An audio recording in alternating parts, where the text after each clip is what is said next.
माई हाँ ठीक बारू ना? हाँ बेटा ठीक बाड़ी हम।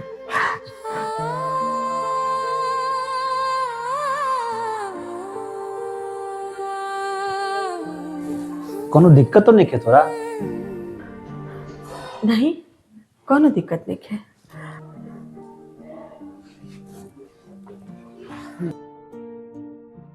अभी कैसन तबीयत बा तोहार? देखा माई, ऑफिस के काम में हम बिजी रही ना, तोहरा को कोनो दिक्कत हुई तो हमरा के बताइहा। ठीक बा हम बताए।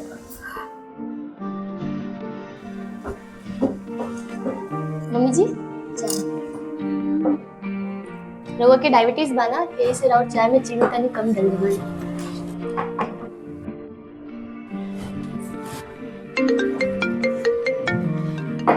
ओ बहुत कॉल आवा था। मोहिनी हम ऑफिस जाता नहीं। जी ठीक। माई के ख्याल रखिए। हाँ जल्दी आई।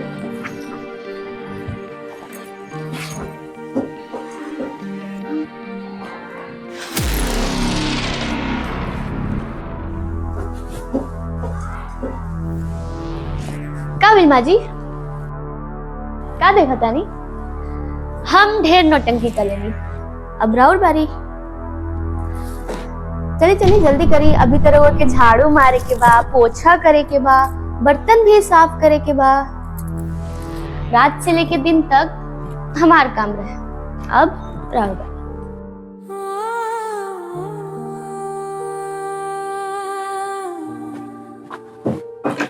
चली चली नहीं नहीं नहीं, बर्तन धोए के बाद जल्दी, हम थक गए बानी।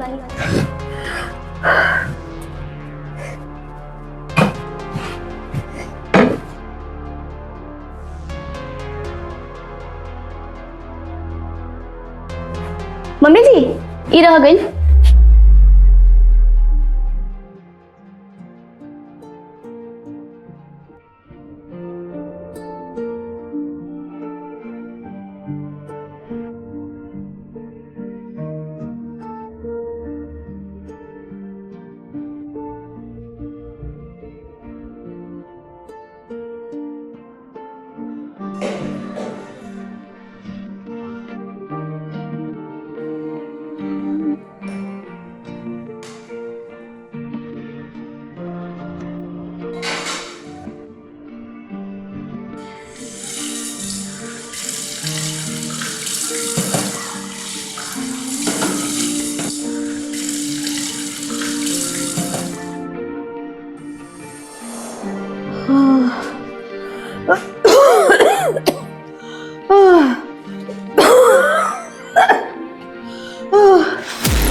माँ जी हम झाड़ू मारे के कहले रानी ना, अभी तक झाड़ू काहे नहीं खिलागल?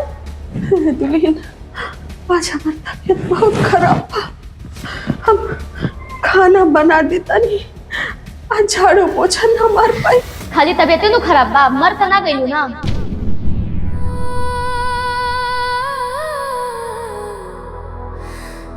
हमरा से पहले ही कलर रही ना, अब हमरा से ये सब नौटंकी ना होई। राउर बेटा जब तक रहिए हमार नौटंकी तबे तक, अब राउर बारी। और सुनी, अगर ये बात अपन बेटा के कहनी ना तो हम राउर ऊ हाल करब कि रउआ कुछ केहू के बतावे लायक ना रह। समझ में आइल?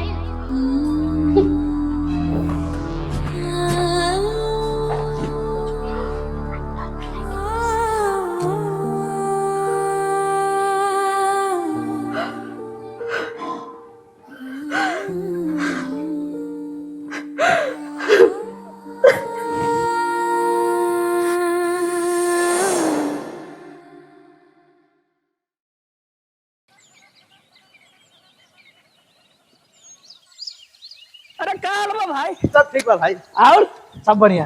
अरे बियाह भइते ते तो भुला गई। ये कलर तोरा से कि तोरा के भुला गई नहीं। आ पटिया पटिया, अरे पटिया ते जब कबे तब मिली। आ माई के संगे माई बढ़िया बिया। एक का मतलब कि पुतो बढ़िया मिलन।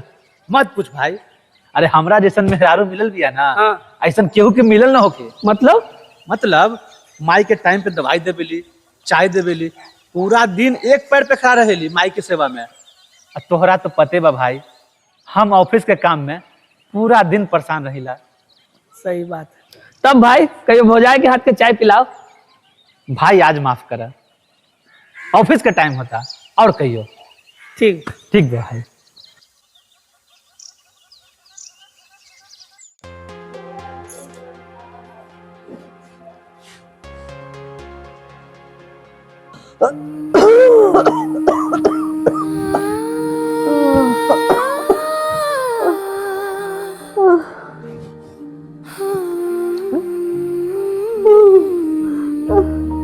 ये दुल्हन दुल्हन का बिटिया तनी पानी गरम कर दे, तू दवाई खाए के बा।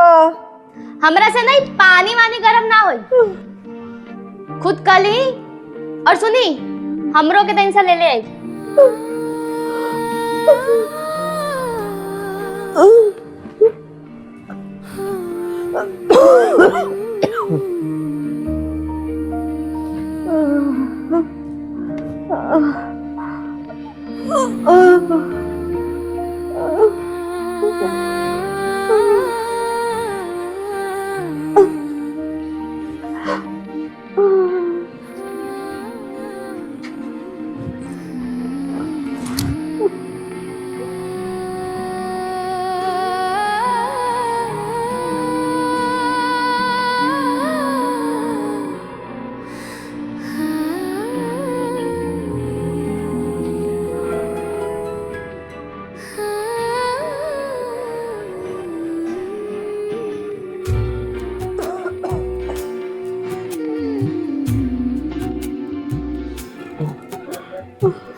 दुल्हन इतवार पानी है, हम जाता नहीं आराम करे, बहुत तबीयत खराब बा। आराम आराम कहाँ?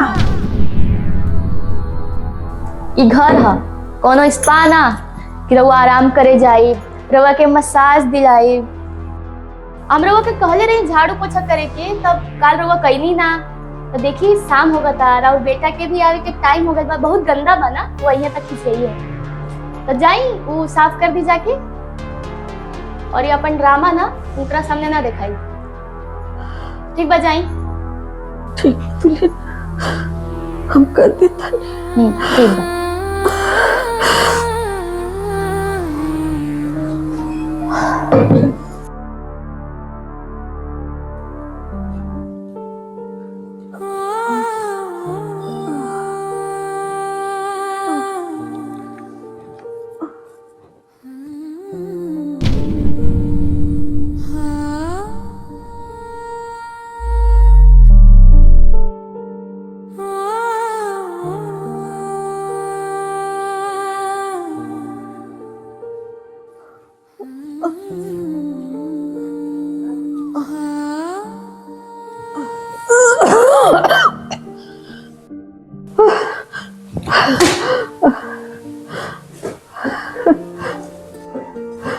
बबुआ तू अचानक कैसे आ गईला? खुश रहा। अच्छा रुका, कुर्सी लेके आवत नहीं।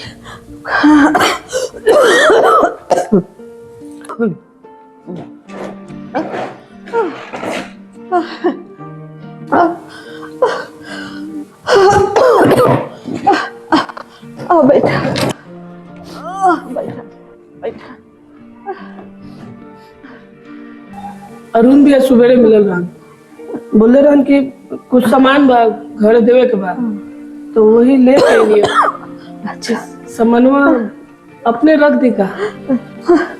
नहीं बेटा, हम लेके जाते हैं। पानी लेके आ, पता नहीं पानी पी के जाइए।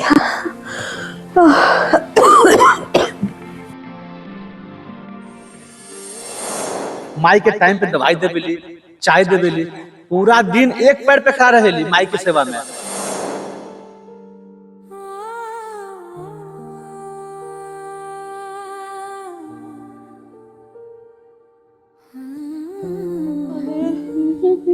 कहाँ चल गई?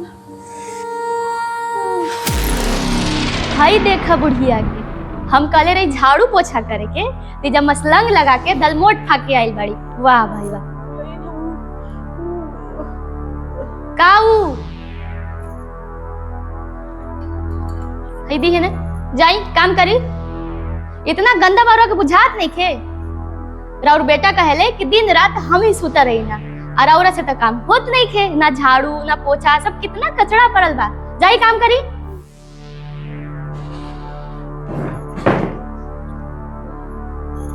जल्दी करी माँ जी, और बेटा ही है तो हमारे के चिल्लाई है कि साफ सफाई ना करे ले, घर में गंदा पड़ गया।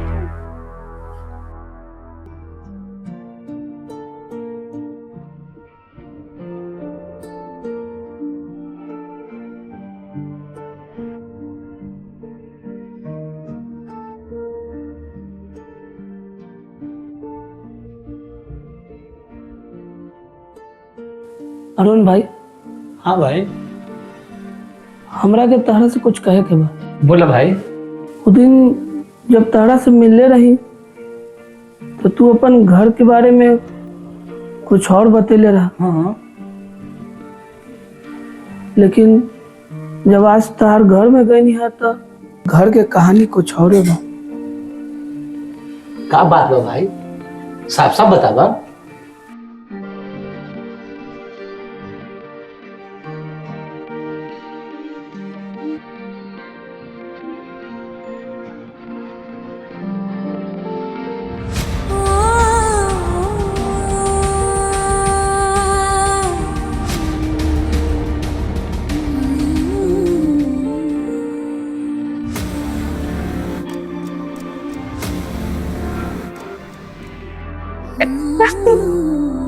अरे ये क्या करता हूँ भाई?